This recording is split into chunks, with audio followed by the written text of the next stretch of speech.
coloquei esse título porque eu vou falar um pouco de ortopedia para vocês, que eu acho que seja o foco principal de todos aqui, e vou falar um pouquinho da minha sub, que na verdade é uma especialização, mas a gente fala subespecialidade porque eu fiz depois da ortopedia. E vamos lá. Laura já adiantou, só mais um detalhe, quem quiser acompanhar nas redes sociais, no YouTube e no Instagram, eu coloco sempre muito conteúdo educativo, muito conteúdo técnico, ensinando coisas relacionadas à ortopedia, que é o meu foco hoje, é o ensino, é a parte acadêmica. Então, quem quiser acompanhar lá é @Marcela, com 2 L's, ortopedista. Eu formei em 2013 na UFMG, depois eu fiz ortopedia, depois eu fiz cirurgia da mão, e hoje eu faço parte da SET, que é a Comissão de Ensino e Treinamento. Já trabalhei com medicina esportiva no Atlético Mineiro, no time feminino de futebol aqui em Minas Gerais. E hoje eu trabalho só com cirurgia da mão e com ensino de ortopedia e de cirurgia da mão, através de cursos online. Eu vou enviar no final da aula para vocês alguns materiais complementares, alguns PDFs que participarão aqui dos slides da aula, mas para quem quiser aprofundar no assunto, quem quiser ter salvo no celular para consultar ali durante algum plantão, né, quer consultar algum código de cirurgia, eu vou enviar para vocês esses PDFs, tá? Todos eles são gratuitos, liberados na internet, mas eu selecionei os que eu gosto mais e são os que eu uso no meu dia a dia, no plantão, no celular. Então, acho que vale a pena ter, principalmente para quem quer seguir aí na ortopedia, tá bom? Então, é só entrar nesse grupo. Lá eu sempre mando material complementar de todas as aulas e hoje, no final da aula, eu vou enviar para vocês também. Começando aqui, como é a demografia médica no Brasil, né? A gente tem um estudo que foi divulgado em 2020, foi feito pela USP, avaliando todos os médicos do Brasil, todas as especialidades, onde eles estavam mais concentrados, qual estado, qual subespecialidade esses médicos tinham, se era uma, se era duas, qual a idade média, qual gênero feminino, masculino. Então, eles fizeram uma análise completa dessa demografia dos médicos do Brasil, relacionados em 2019 e publicado em 2020. Esse trabalho, essa publicação, eu vou enviar para vocês também. E foi constatado 17.906 médicos especializados em ortopedia e traumatologia. Então, vejam bem que a nossa especialidade ela é chamada de ortopedia e traumatologia. Mas aqui, ao longo da aula, só para facilitar, talvez eu fale só ortopedia, tá bom? Mas é uma especialidade só, é uma especialidade única. Ortopedia e traumatologia juntos. Traumatologia ortopédica, claro, porque existe a cirurgia do trauma, que é uma outra coisa, que é uma cirurgia torácica e abdominal, né? É feita após a cirurgia geral. É uma outra área. Também trabalha no trauma? Sim, mas em outra área específica. A gente trabalha no trauma músculo-esquelético. Combinado? Então, aqui uma relação de todos os médicos, a quantidade de todos os médicos divididos pelas especialidades. Então, nossa, aqui, ó, ortopedia e traumatologia está com 17.906 médicos em 2019. Então, agora a gente já passou aí, com certeza, os 18, 19 mil, tá bom? Porque a gente tem aproximadamente, por ano, mais 1.200 novos ortopedistas, né? Que é a quantidade de médicos que realizam ali a prova de título da SBOT, que é a Sociedade Brasileira de Ortopedia. Uma média de 1.000 a 1.200 a mais por ano. E desses 17 mil profissionais, a idade média hoje é 45,9, mas a gente sabe que essa média vai tender a cair nos próximos anos, porque agora a gente tem uma quantidade maior de médicos se formando em ortopedia do que a gente tinha anteriormente. E estão predominantemente aqui na região sudeste, então, Rio de Janeiro, São Paulo e Minas Gerais. Mais de 50% de todos os ortopedistas estão localizados nesses 3 estados. Então, vantagem para quem não está aqui nesses 3 estados, né? Porque aí acaba que o mercado fica saturado mais rápido, porque a proporção de ortopedista por habitante é maior. Em relação às residências médicas, ela é a 7ª mais procurada no Brasil. Primeiro vem a clínica médica, porque depois quem faz clínica vai acabar se especializando em outras, então acabaria sendo a primeira mesmo. Pediatria, cirurgia geral, que também é um caminho a partir de onde a pessoa fará outras subespecialidades. A GO, que é ginecologia e obstetrícia, ou GOB, anestésio, medicina do trabalho e ortopedia e traumatologia está aqui em 7º lugar de maior procura, de maior desejo de realizar a especialidade.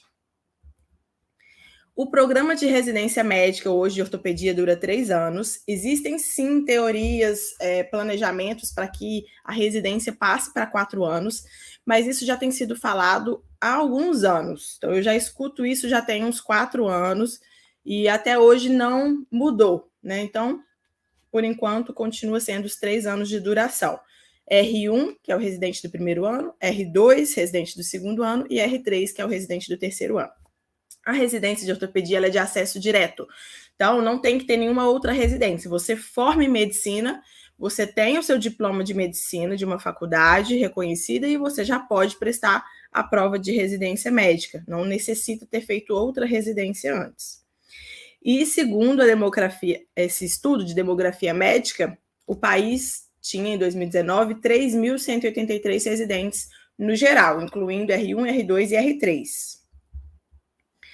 E esse outro arquivo que eu vou mandar para vocês são as vagas que existem por ano disponíveis pelas residências médicas registradas na SBOT. Então, esse documento, ele mostra a lista dos hospitais, o contato, né, através de e-mail, a cidade, o estado e a quantidade de vagas. Então, aqui a gente pode ter uma ideia de onde estão as vagas, onde estão os hospitais. Aqui você pode utilizar também para fazer a sua lista de preferências. Então, eu vou enviar para vocês esse PDF. A princípio, a gente tem aqui um total de 900 vagas por ano, mas esse número de vagas provavelmente já cresceu agora em 2023, que é o próximo ano que a gente vai entrar. Em relação ao gênero, 93,6% são homens e 6,4% são mulheres. Então, essa é uma foto. Eu já tinha terminado a residência médica, eu já fazia cirurgia da mão, e esses 3 eram 3 residentes que estavam lá comigo, e eu falei, esse tanto de residente aqui sou eu, de mulher, vamos bater essa foto aqui, que essa foto vai ser histórica. Então, foi lá no Hospital da Baleia, que foi onde eu fiz a residência médica de ortopedia, e ao final da residência eles me convidaram para entrar para a equipe. Então eu entrei e trabalhei no Hospital da Baleia como preceptora de residência médica, e essa é a foto dessa época. Eu já tinha terminado a ortopedia, já estava fazendo cirurgia da mão, já era preceptora dos residentes que estavam ali começando. Então é um orgulho aí, né? A gente está entrando cada vez mais nessa especialidade. Aqui em Minas Gerais, a gente já tem quase 20% do número de residentes do gênero feminino. Então, a gente em breve vai aumentar esse 6,4% aí. Existem 2 formas de entrar para fazer residência médica de ortopedia. Uma é a residência médica, que é reconhecida pelo MEC, que é o Ministério da Educação, e eles são feitos através de concursos de residência médica. Então, tem as provas, tem os editais que vão sair na internet, ele tem uma prova teórica, né, uma prova fechada inicialmente, geralmente de 100 questões, e depois de 1 ou 2 meses, aqueles selecionados, os primeiros lugares, farão uma análise de currículo, que é o currículo de residência médica. E aí, quando você entra, você cursa uma residência médica, você ganha uma bolsa de residência médica pelo MEC, e quando você se forma, você recebe o diploma do MEC, você recebe o título de ortopedista. Então, assim que você termina o R3, você já pode atuar na área, você já pode colocar a plaquinha lá no seu consultório ortopedista, fazer o seu cartão ortopedista, pode colocar no Instagram ortopedista, né? Você pode já levar o seu diploma, o seu título lá no CRM para obter o RQE, que é o registro de especialidade. E então, isso assim que você formar, você já pode realizar. Mas existe uma outra forma, algumas outras vagas, em número, né, em quantidade menor no Brasil, mas também existe, que é o processo de especialização médica. Nesse processo, a gente tem, às vezes, as provas internas dentro dos próprios serviços, dentro dos próprios hospitais, mas quando você se forma, você não tem um título do MEC e você não recebe a bolsa de residência ao longo dos 3 anos e você não pode atuar como ortopedista ainda. Você não pode já falar que você é ortopedista e colocar no seu cartão, no seu Instagram, na placa do consultório. Você precisa ter um título obtido por alguma sociedade que seja reconhecida, já que você não tem o título pelo MEC.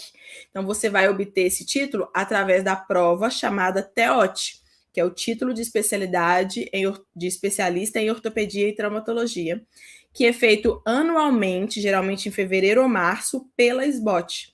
Então, o R3 está terminando ali a residência, terminando o R3 em fevereiro, e ele vai prestar essa prova do TEOT. Quem já ouviu sabe que é uma prova muito temida, porque ela é muito completa, ela é muito difícil de ser realizada, o conteúdo é muito grande, né? A carga de estudo é muito grande. E você, quando passa nessa prova, você recebe o diploma da sociedade. Aí sim você pode registrar o seu número de especialista, você pode ter ali o reconhecimento do CRM. Aí só então você pode falar que é ortopedista e atuar na área. Combinado? Quais são os congressos principais da SBOT, que é a Sociedade Brasileira? Tem o anual, que acontece uma vez por ano. Ano passado foi em São Paulo, que são essas fotos, e esse ano será em Florianópolis, no mês que vem, dia 24 a 26 de novembro. E existem também encontros regionais e estaduais, que geralmente acontecem uma vez por ano. Por exemplo, a SBOT Minas realizou em junho o encontro, o Congresso Mineiro de Ortopedia. Então, as regionais e os estados também realizam seus próprios encontros. Mas o grande congresso, onde reúne todos os ortopedistas do Brasil, é o Congresso Brasileiro. Depois de fazer ortopedia, você pode fazer a subespecialidade, né? Existem várias opções. Antigamente não era todo mundo que fazia subespecialidade, então eu conheço muitos ortopedistas, né, mais velhos que não fizeram uma sub, eles são ortopedistas e operam várias coisas, ou eles operam só uma área, mas acabaram se especializando naturalmente naquilo por experiência, não fizeram a formação, um fellow ou uma subespecialidade. Hoje em dia, com essa exigência do mercado, né, com essa especificação e especialidade cada vez mais refinada de cada área médica, existe uma tendência que todos realizem uma subespecialidade. Então, depois de fazer a ortopedia, fazer uma experiência a mais em alguma área. Pode ser que essa experiência seja através de um fellow, que é um acompanhamento de algum preceptor, algum serviço médico, ou pode ser que seja uma outra residência médica. Alguns exemplos aqui, a gente tem coluna, joelho, cirurgia da mão, ombro, cotovelo, oncologia ortopédica, ortopedia pediátrica, doenças osteometabólicas, quadril, reconstrução e alongamento ósseo, que utiliza o fixador externo, tornozelo e pé, trauma ortopédico e medicina do esporte. Eu coloquei algumas opções aqui para vocês depois, né, escolherem o que vocês vão querer fazer. Eu optei pela cirurgia da mão, e a cirurgia da mão ela tem um detalhe especial, porque ela não é um fellow, um acompanhamento que eu faço, ela é uma segunda residência médica. Então vamos lá. Hoje o país tem 923 cirurgiões de mão registrados naquele trabalho de demografia médica que eu vou enviar para vocês, e na sociedade tem um número menor registrados. Então, não são todos que fazem parte da sociedade que estão cadastrados lá no site da SBCM. O número que tem lá chega a 700, no máximo 800, tá bom? Mas cirurgiões que responderam, que tinham esse registro, e pela análise que eles fizeram dos registros de CRM, de conselhos regionais de medicina, é 923 no Brasil. Esse print é, inclusive, desse trabalho, onde mostra aqui, 923 especialistas em cirurgia da mão, e aqui a gente tem uma porcentagem maior do gênero feminino, 15,9%. Então, uma porcentagem maior quando comparada à ortopedia em si. E também mais de 50% dos cirurgiões de mão se localizam aqui no Sudeste.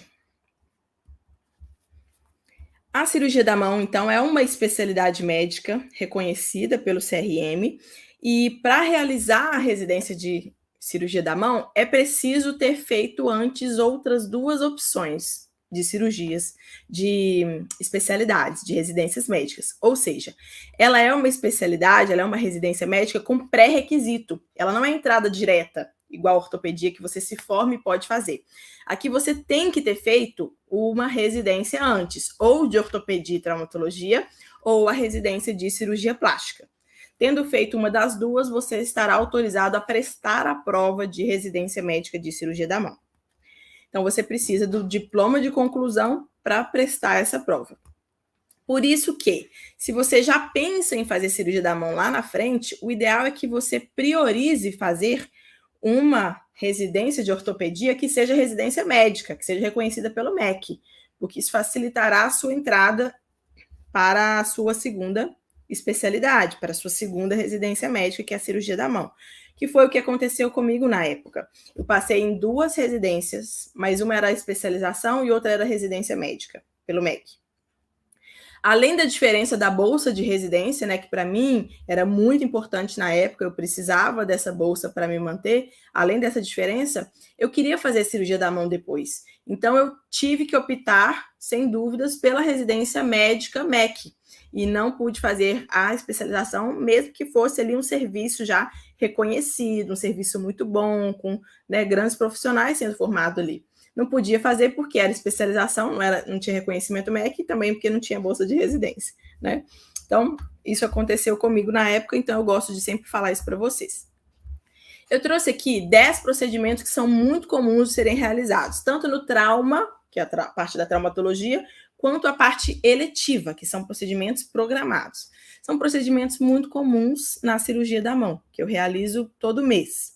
Então, vamos lá. Fratura de rádio distal, fratura de punho, fratura de falange, fratura de metacarpo, fratura de escafoide, que é o osso mais fraturado dos ossos do carpo, 70%.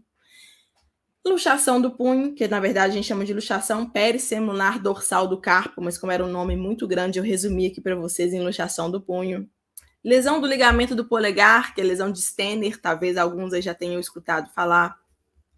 Fratura dos ossos do antebraço, dedo em martelo, dedo em botoeira, que são lesões ligamentares ou osteoligamentares dos dedos. Reparo de lesões de tendão e nervo, né? A gente recebe muito corte no antebraço ou na mão, com arma branca, faca, e esses cortes podem trazer lesões completas de tendões e nervos e necessitar de reparo. Quando repara de tendão, a gente chama de tenorrafia, quando repara de nervo, a gente chama de neurorrafia. E também procedimentos que são considerados da área de cirurgia plástica também, né? Então, aqui mistura um pouco as 2 áreas, como, por exemplo, as coberturas cutâneas, retalhos, enxertos. Então, esses são procedimentos bastante comuns no trauma. Já procedimentos eletivos, que são muito comuns de serem realizados, é a síndrome do túnel do carpo, que a gente faz a descompressão do nervo ao nível do túnel do carpo, chega toda semana no consultório. Dedo em gatilho, que é aquele dedinho travado, tenolise da tendinite de De Quervain, por exemplo, contratura de Dupuytren, que inclusive eu postei um caso hoje nos stories, então quem quiser conhecer o que é contratura de Dupuytren, tem lá 2 pacientes que apareceram no consultório e apareceram juntos, né? É muito engraçado, vocês já devem ter escutado falar que muitas vezes os casos chegam aos pares, às vezes fica 2 meses sem aparecer nenhum paciente com Dupuytren. E aí, quando vem, os 2 aparecem no mesmo dia do consultório, no mesmo dia do ambulatório. Então, contratura de Dupuytren, tá lá nos stories de hoje. Pseudoartrose de escafoide, que é quando teve a fratura e não consolidou a fratura, a gente tem que fazer um procedimento um pouquinho maior de cirurgia. Doença de Kienbock, que é uma osteonecrose do osso semilunar. Risartrose, que é a artrose da base do polegar. Transferências de tendões, deformidades congênitas diversas, por exemplo, sindactilia, que é o dedinho grudado, ou então polidactilia, que é um dedinho extra, e deformidades congênitas mais específicas. E procedimentos de reconstrução do membro superior ou do membro inferior. Então, esses são os procedimentos mais comuns na parte eletiva. Em relação aos congressos, a gente também tem os congressos das regionais, mas os mais importantes para a gente são os congressos anuais e o mundial. O congresso anual é o Brasileiro de Cirurgia da Mão, que é organizado pela SBCM, que é a nossa Sociedade Brasileira de Cirurgia da Mão. E o congresso trienal é o mundial que a gente tem, que é o internacional, da Federação Internacional de Cirurgiões de Mão, e ele acontece de 3 em 3 anos. A gente teve esse aí em 2019, que foi em Berlim, e a gente teve esse ano, que foi em Londres, que eu estive lá também apresentando trabalho. Então é muito legal a gente conhecer, participar e interagir com, né, com os nossos colegas cirurgiões de mão, tanto do nosso país quanto de outros países também. Troca-se muita experiência e tem muito aprendizado em todos esses congressos. A parte científica e também a parte de network. Hoje, como é que é a minha rotina na cirurgia da mão? Então, hoje minha rotina é basicamente dividida em 3 pontos principais, que é o consultório, onde eu atendo convênio, alguns convênios e atendimento particular. O ambulatório, que é como se fosse o consultório, mas eu faço dentro do hospital só para pacientes SUS, que aí eu faço separado. No meu consultório particular, eu atendo alguns convênios e particular, e no hospital, lá no ambulatório, eu atendo os pacientes SUS. E existe o bloco cirúrgico. E aí, no bloco cirúrgico, eu vou fazer cirurgia de convênio, particular, SUS, e aí 1 ou 2 dias na semana de convênio, 1 ou 2 dias na semana de bloco cirúrgico, que são as cirurgias em si. Então, hoje a minha rotina é principalmente esses 3 pontos. Além disso, como eu tenho a parte acadêmica de ensino, eu tenho também os meus turnos onde eu estou preparando aulas, né? Mas não é o mais comum na especialidade de forma geral, né? O que eu estou contando aqui para vocês é uma visão dos cirurgiões de mão de forma geral, né? Mas eu também tenho hoje a minha parte de ensino, onde eu dou as aulas, dou os cursos. E existem outras opções também, né? Tem cirurgiões de mão que dão plantão, existe plantão de ortopedia mesmo, que eles às vezes continuam dando plantões de ortopedia, e existem plantões de cirurgia da mão, o que é mais raro e geralmente tem só em grandes centros, nas capitais, por exemplo, né? Em Belo Horizonte a gente tem o Hospital João 23, é o único que tem ali o plantão de cirurgião de mão. Em outros hospitais a gente já não tem, porque é uma coisa mais específica e é mais em hospital de trauma com alta demanda. Tem alguns profissionais também que trabalham com perícia médica, outros profissionais que trabalham com concurso público, em atendimentos de especialidades, policlínicas, lugares específicos de atendimento de cirurgia da mão. Agora, eu trouxe um pouquinho de remuneração para vocês, porque às vezes é um tabu, ninguém fala, mas todo mundo quer saber, né? É uma dúvida que eu tive, né, na hora de escolher a especialidade, e naturalmente é uma coisa que a gente tem que pensar também, porque vai ser o nosso ganha-pão. Então é importante que a gente saiba, ou tenha pelo menos uma ideia, de como funciona a remuneração na especialidade, né? Vai parecer muito aqui com outras especialidades? Vai, mas a gente não conhece enquanto a gente está ali na graduação, né, na parte da academia, só vai aprender isso depois que forma na residência. Talvez muitos residentes nem tiveram essa aula, nem aprenderam sobre o que eu vou falar aqui. Então vamos lá.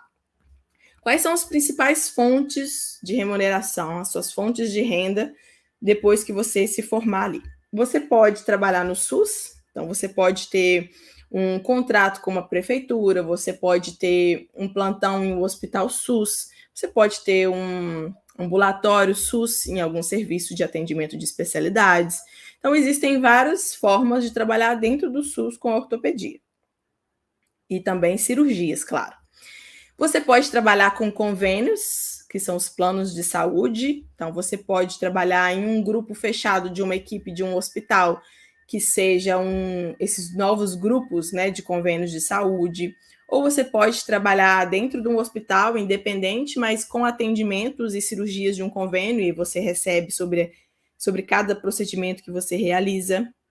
Você pode, inclusive, ser contratado de algum convênio médico. Em alguns casos, os convênios têm os seus próprios profissionais. Então, isso também pode acontecer.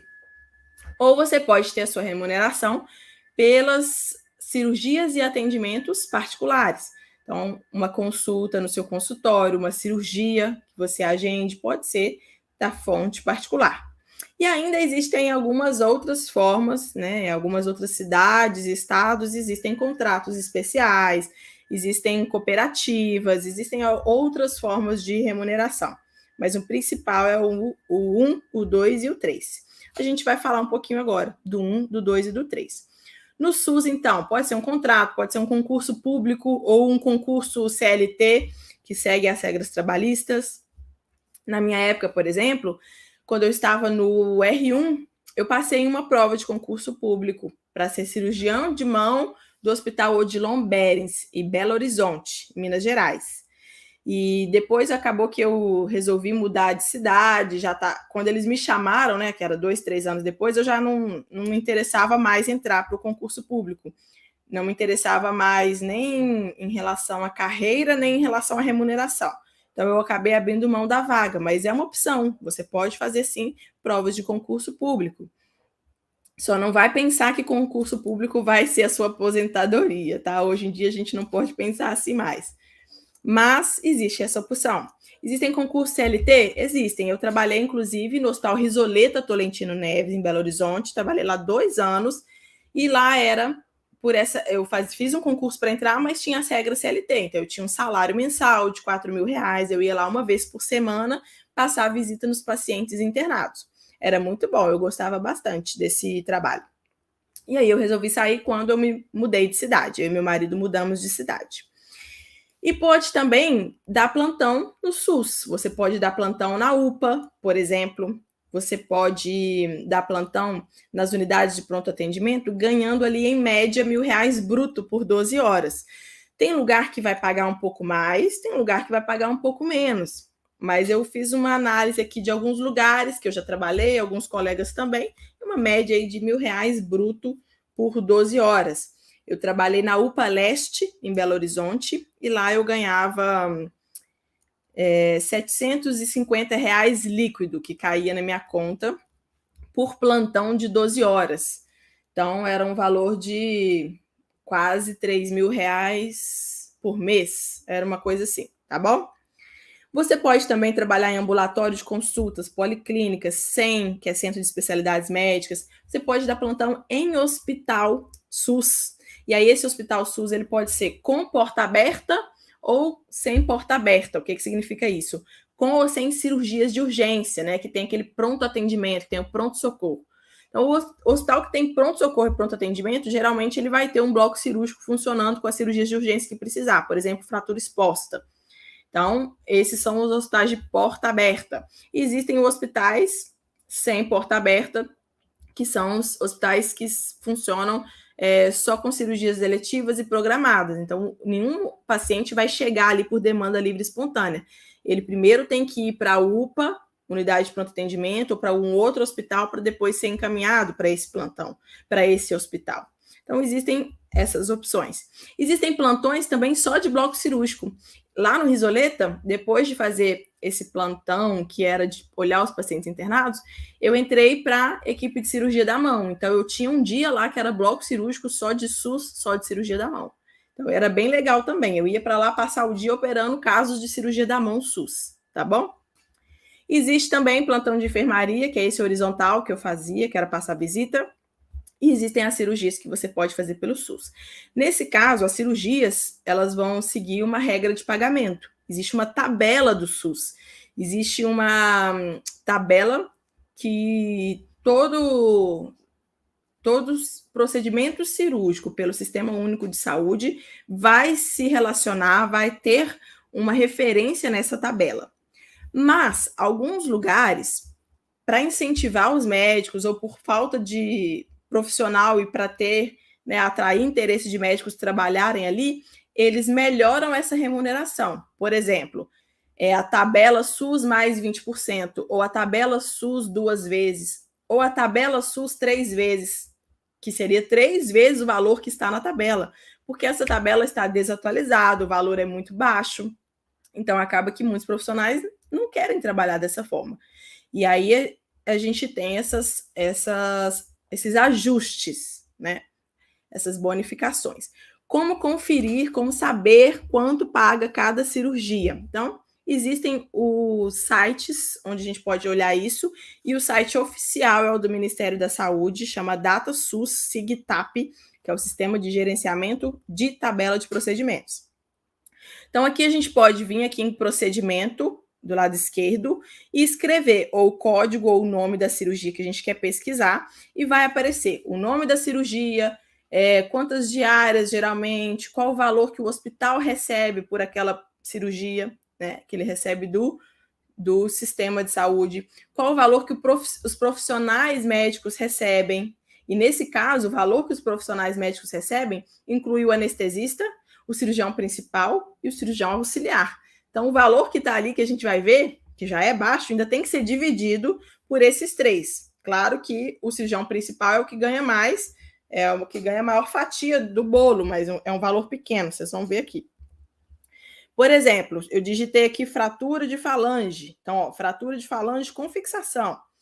O hospital recebe R$100 e o serviço profissional, que inclui o profissional cirurgião principal, mais o anestesista e o auxiliar, se tiver auxiliar, é R$82. Isso é o valor bruto, tá? Então, desse valor ainda tem que tirar o imposto, ainda tem que dividir. Então, é um valor muito baixo para uma cirurgia. Então, como existe essa baixa remuneração pela tabela, as prefeituras acabam fazendo essas bonificações. Então, em alguns lugares vocês vão ver que paga o valor de 3 vezes a cirurgia. E tem lugar que as cirurgias estão inclusas dentro do seu plantão. Então, você vai lá para fazer a cirurgia e não vai receber por elas, porque você já está recebendo para estar lá no plantão, tá?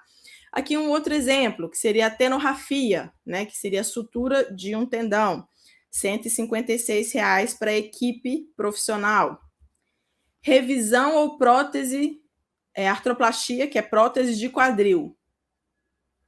377. Mas aqui a artroplastia é prótese de quadril de revisão, que paga ainda melhor. 377, que é uma cirurgia grande, é uma cirurgia de 3 horas de duração, é uma cirurgia que o cirurgião fica a manhã inteira por conta, ainda tem que dividir, ainda tem que tirar os impostos aqui. Artrodese intersomática via posterior, que seria a artrodese da coluna, tá? Aqui 4 níveis de coluna sendo artrodesados, R$770. Então, vocês viram que eu mostrei aqui para vocês 4 exemplos distintos com a variação do valor, 80, 150, 370. Esse é um dos que tem a remuneração melhor dentro da ortopedia, que é R$770. Então, se quiser depois conferir algum procedimento cirúrgico, é nessas tabelas aqui que vocês vão conferir. Se quiser ter acesso à lista dos procedimentos que existem e que são pagos dentro do SUS, eu vou enviar para vocês lá no grupo também esse PDF, onde tem todos os códigos. E aqui vocês têm o nome da cirurgia e o código à esquerda, que é esse 04080. A maioria dos procedimentos de ortopedia começam com 04080. Um ou outro é que a gente vai ter que buscar em outras tabelas, tá bom? Isso é quando é SUS. Agora, quando é convênio, a gente geralmente vai trabalhar por um convite de alguém para entrar numa equipe, ou um contrato, ou um concurso. E aqui você pode atender as consultas do convênio, que geralmente giram aí em torno de R$70 a R$100 por consulta. Ou você pode atender no seu consultório ou no ambulatório, que é o mesmo valor geralmente.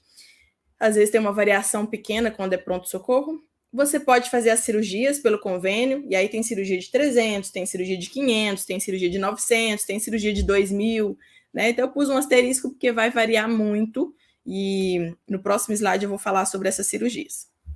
E no convênio a gente tem plantão com porta, sem cirurgia, com cirurgia, sem pronto atendimento, com pronto atendimento. Então também tem todas as opções de tipos de plantão. Vai depender do hospital, vai depender do serviço, tá? E como que são os plantões no convênio, né? Tem 3 opções. Ou você recebe só um valor base para estar lá. Por exemplo, você recebe R$500 ou R$2.000 por 12 horas, varia de um hospital para outro. Ou você recebe só o Prolabore, que é o quê? O que você produz.